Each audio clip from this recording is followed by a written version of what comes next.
What's going on, people? We are Tottenham TV, back here for another Tottenham update. We got Brian Daigle, Brian Daigle in the house. 27th of January, 1 week till the transfer window shuts, and still only a goalkeeper through the door, Antonin Kinski.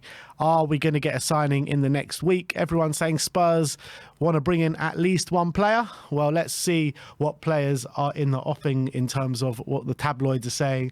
But first and foremost, let's get into the injury news regarding James Maddison. Paul O'Keefe says that Maddison missed out on yesterday's match due to a calf issue. Tottenham are assessing him to determine the extent to see if it was an injury or just fatigue. Oh dear. That's a line and a half. We know when Spurs medical team says they're assessing something. Do you remember Ollie Skip? Yeah, it's not as bad as first feared. It is as bad as first feared. Won't see him for a season. Now we're gonna have to wait and see, aren't we? We're gonna have to wait and see if it's a muscle injury or it's what a time to be alive. You know, on top of that as well, Ange said after the game yesterday that Richarlison was feeling his calf, he's feeling his groin at half time, and he shouldn't have played. Didn't want to come out for the second half, or he shouldn't have played the second half, but he did. Then came off 5-10 minutes later. You just know something's going to come out from that as well, and like. As much as, Mickey van der Ven and Coutinho Romero are in training, are on their way back, it looks as though more players seem to be dropping like flies. I mean, you just can't write this stuff, can you? No, you can't. You can't make this up. And when you said injury updates, I really thought, here we go, some positive news. We're going to hear some good things. And then, obviously, you realise this is Tottenham Hotspur and we can't have nice things. And we'll wait and see. And then you think about it, what about Sarr? Does Sarr need a scan? Do we need to see what Sarr's extent? Moving on. Let's talk about. We've only got 3 transfer topics to talk about. First of all, we're going to bring you the daily Dibling, as Matt Law says Tottenham would ideally like to sign Tyler Dibling in January, but if that proves to be beyond them, the club will look to get an agreement in place to move him permanently at the end of the season. So it looks as though they will be trying to do a deal to bring him in this month, but knowing how we like to operate, it probably will be, if we do get him in, it probably will be the summer, won't it? It looks that way, but you know what? If Spurs, like they did with Dele Alli, can have this deal signed, sealed, delivered, ready for the summer, that is something exciting. That is something, because you and I both think very highly of him. I think everyone is thinking very highly of him. He is a guy of pure potential, and he is showing it in a very poor Southampton team. So if we can announce that ready for the summer, that's a good starting block, isn't it? But it doesn't help the now. But he is a player of extreme talent. That's the thing, like, as much as I'll be excited for next season, I'll still be left frustrated because we need players in now. We need players, even though, albeit, he can't make an impact for another 3 weeks at least because he's injured at the moment. So, but still, even if you were to sign him now, at least it's an option in 3 weeks' time. But I mean, it'll still leave me frustrated because we need players to come in literally in the next game to help us, don't we? Yeah, and I think a deal like this for Southampton's crown jewel, so to speak, is not going to get done in the last week of the window. Unless Southampton admit their fate and think, right, we are going down, we best cash in now rather than wait till he's in the Championship player and his value goes down.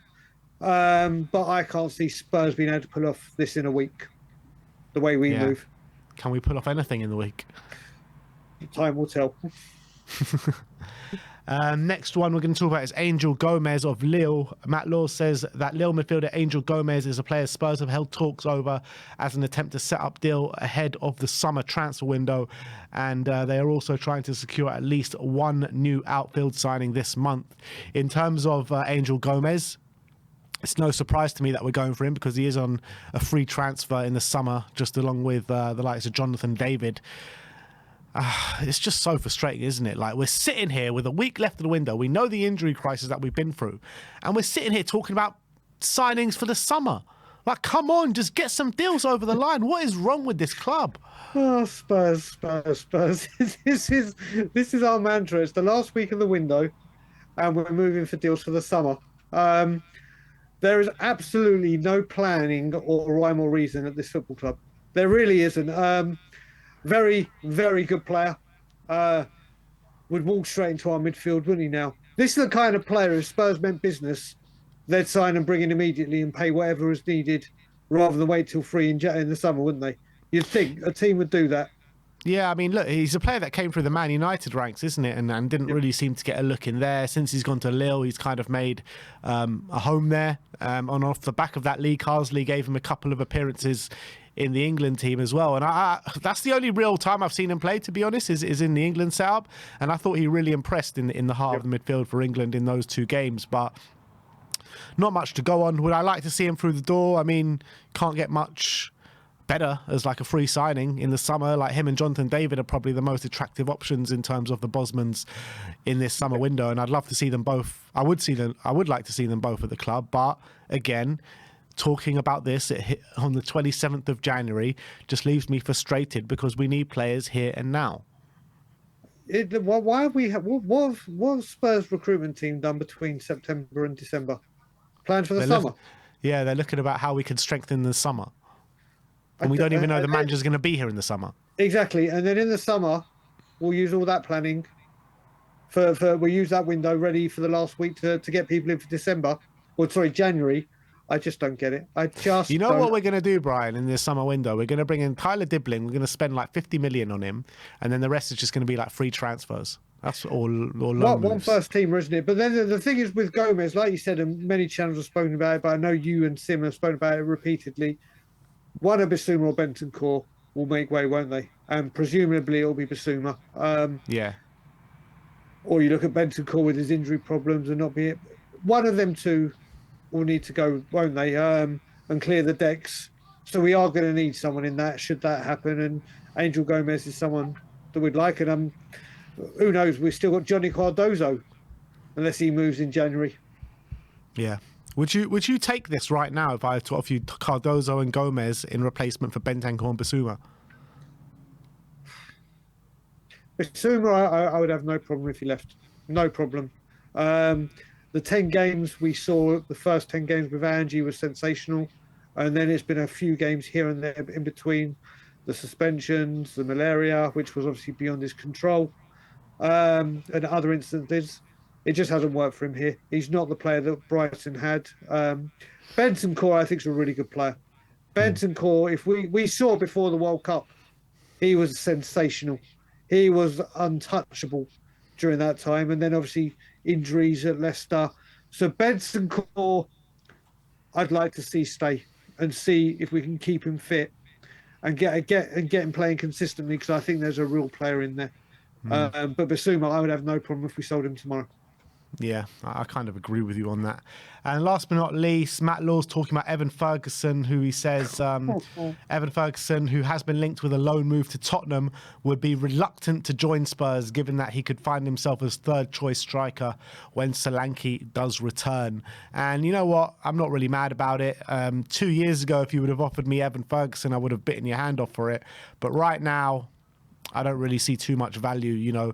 Basically, if we were to sign Evan Ferguson, what we'd be doing is getting him match fit and training him up to go back and smash it at Brighton. And why do that when we got our own 19-year-old where we could train up and get him to smash it for us? Well, first of all, if Evan Ferguson comes to this football team, what message does it send to all Lancashire? Yeah. I mean, you've got to be thinking, if you're all Lancashire, going, oh, what is my point of being here? He can't get into the Brighton squad. He's injured a lot, so maybe he will fit in like a glove here. And then you look at it, and you think, of all the departments and players we need, a striker isn't one of them. So well, you say we don't need a striker, but we know like Richarlison's fitness hanging by a thread. So if he goes down injured, we're left with only Will Lancashire. Well, I'll put it this way, Ben, and we'll see what the people in the comments say. If I was to say to you right now, Spurs could bring in one player and one player only, not by name, one player, what position would you choose? No, it would be a winger. I would be a winger over a striker, but that doesn't mean we don't need a striker as well. I'd be surprised if anyone, or I'd be surprised if more than a few said the one position that Spurs need if they bring in one is a striker. I would say a striker number 3.